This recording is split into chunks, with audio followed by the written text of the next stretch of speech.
do that. And the fact that we're even having this conversation in this beautiful conference about a potential strategic reserve is a signal that we've come a long way. We still have a long way to go, but we're making tremendous progress. All right, Matt, you've got a few minutes for some closing thoughts here.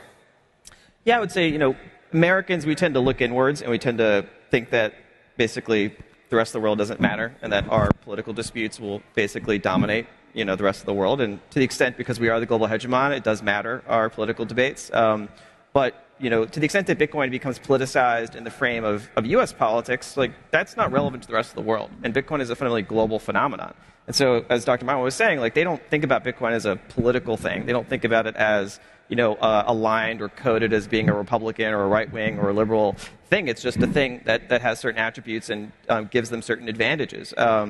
And so, if you really want to contextualize Bitcoin's role in the next few years, I think you have to really step out of the sort of narrow frame of U.S. politics and think about how folks in Beijing, how folks in Riyadh, in Abu Dhabi, in Dubai, and other capitals around the world that are not necessarily bound by the same sorts of debates and constraints that we have inside this country. And Bitcoin is a global phenomenon, and it will evolve in ways that no single power can fully steer. And so, to the extent that we turn inwards and forget about these other global actors, we may give up what could be a strong advantage for us. And so, it behooves policymakers on both sides of the aisle to actually step out of any particular tribal affiliation and think about the global landscape, how it might change, and how it could change pretty radically, and the agency that other key stakeholders and power centers around the world have to leverage Bitcoin in ways that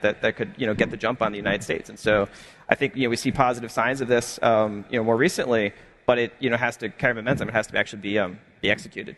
All right. Well, Brian, Dr. Marwan, Matt, thank you all for your time. And Dr. Marwan, I look forward to seeing you in October.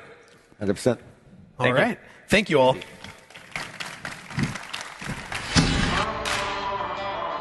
The Bitcoin Conference. We started with a dream to build a community focused on Bitcoin. It all started in 2019 in the heart of San Francisco, the first major Bitcoin conference in years that kickstarted a revolution. And then Miami, a place where enthusiasts, developers, dreamers, and innovators could come together to make Bitcoin better.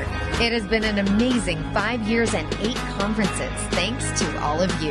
Bitcoin Conference has become the largest premier global Bitcoin gathering in the world, leading hyper-Bitcoinization.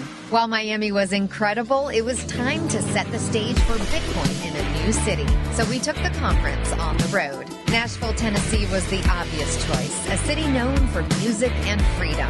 Next year, the conference is hitting the road again in search of the next global stage. We are headed to a new city next year. With hyper-Bitcoinization right around the corner, we have no plans to take the foot off the gas. Find out where we are headed next. Scan the QR code and be at the main stage for the big announcement.